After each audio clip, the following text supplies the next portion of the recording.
I had some, with the new pages coming out, even with knowing how vital they were going to be for SEO, I really drug my feet and I was really wanting to continue to lean heavily on my profile.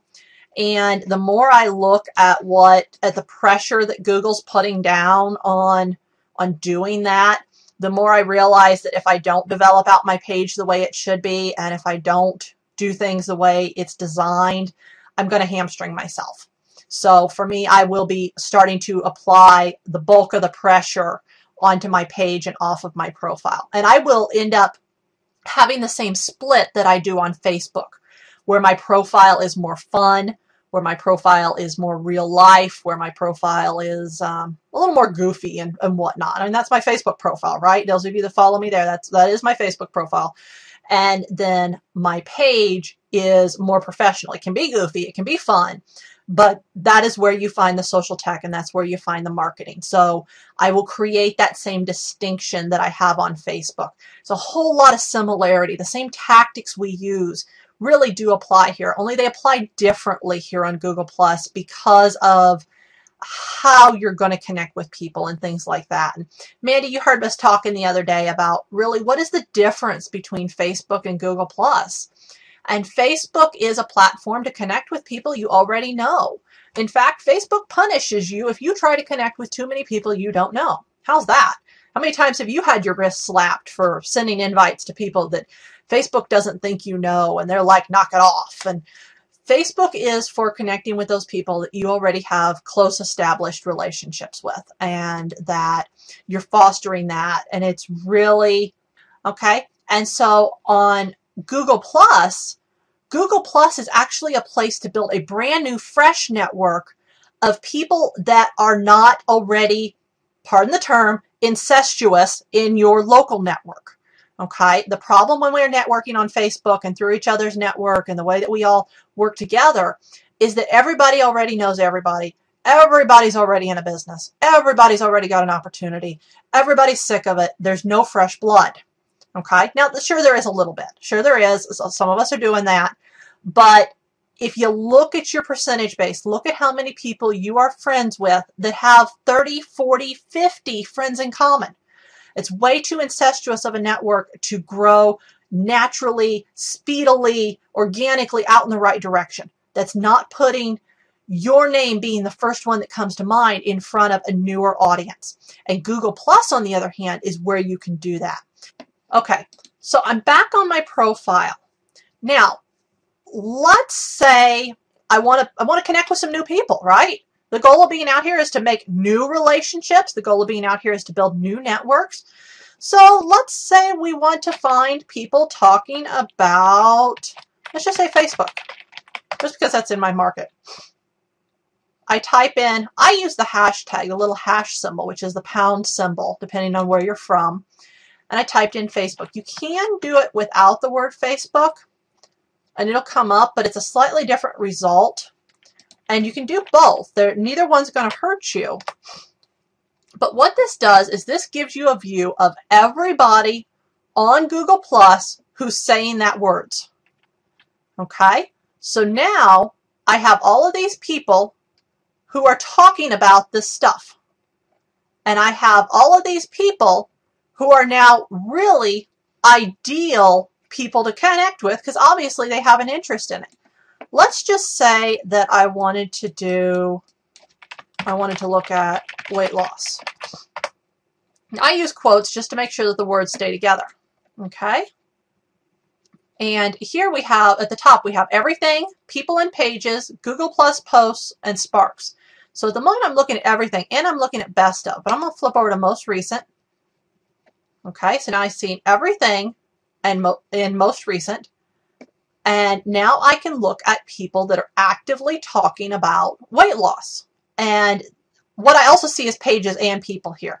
So like this is a person, but this, oh no, that's a spark. That image is a spark. Okay. And so if you just come through here, you have people that are naturally talking about the topics that you work in, that you're interested in, that are your niche. You have people that you've never met that have never run into your local network that really would probably be cool to know. And if you can circle and build an engagement with, will probably circle you back and become new network. So this is where Google Plus is so powerful.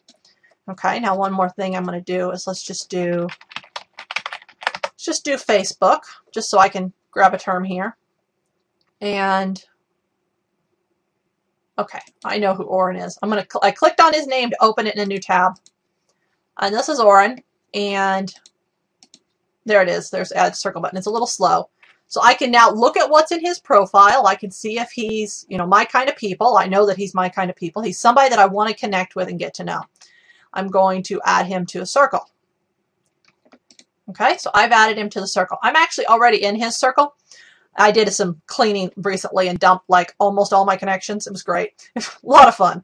Let me tell you, it takes a bit to get people added back. And this lets me then make a relationship with Oren. So now that I've circled him and I'm connected, now I can comment on his stuff, and I can comment and I can build a relationship with anything that he shared with me. And that gives me an open floor to start a dialogue. He does not have to approve me to circle him. However, he does have control over what I see. So if he had not circled me and I had only circled him, I would only see what was in his public stream. And in that way, anything he shared publicly, I could comment on. And that would become the bridge that I would open the dialogues, and then he would circle me back. And that's how the relationships were formed. And that's the best way to engage out here, to really, same concept as Facebook. Grab 10 people a day. There really there isn't the addition limit that there is on Facebook, where on Facebook they've got it throttled, where if you try to add more than 10 or 20 per day, they shut you off. Here you can add as many as you want per day, but you're going to run out of space because, like on Facebook, your profiles maintain the 5,000 people that you are connected to cap. So your profiles still have that cap. Makes sense? Does this make sense of the power of how you can now find people that you've never found before? Of how you can bust out of that existing rut and out of that existing little circle and get some real new exposure and have a chance to really build some fresh connections that have not been over marketed to. Okay, yeah, I really suggest taking advantage of this. Do it slowly. You don't need to rush. There isn't really a rush for connecting with people out here. Build it slowly. Take your time. Get to know these people. And these will form a new network for you. And what you'll find is that eventually you'll end up with two very different networks on the two platforms. Now, there will probably come a time in the future when a lot more of the people from Facebook are on Google+. But at the moment, it's such a fresh environment. It's such a great place to build out these new networks, and such a great place to connect with people that have not been over-solicited. And that's really powerful. I can't stress that enough. Yeah, same problem for me, Kay.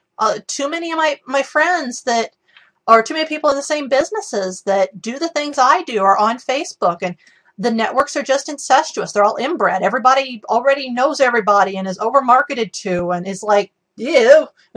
So, this was a fresh start for me, and I managed to build a network here in 4 months that is the same size as my combined Facebook page and profile added together.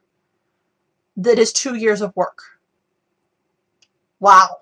Yeah, just think about the numbers there. Think about the exposure difference. Yeah, my total numbers here in 4 months are what they were from 2 years of work on Facebook.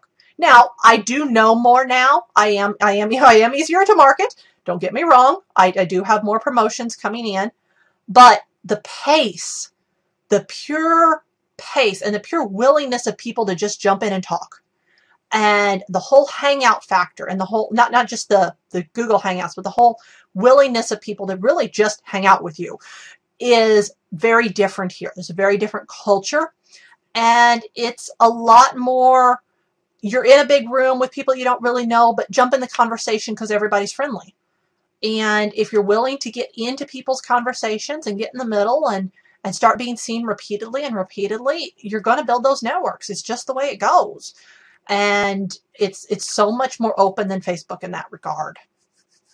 Yes, a lot more professionals without having the the sometimes, oh, this word isn't going to be good. Somebody's going to hate me for this, but sometimes it doesn't have quite the snotty appearance or attitude that some groups on LinkedIn have. Okay, I've got some groups on LinkedIn that if you brush up against them wrong, oh my goodness.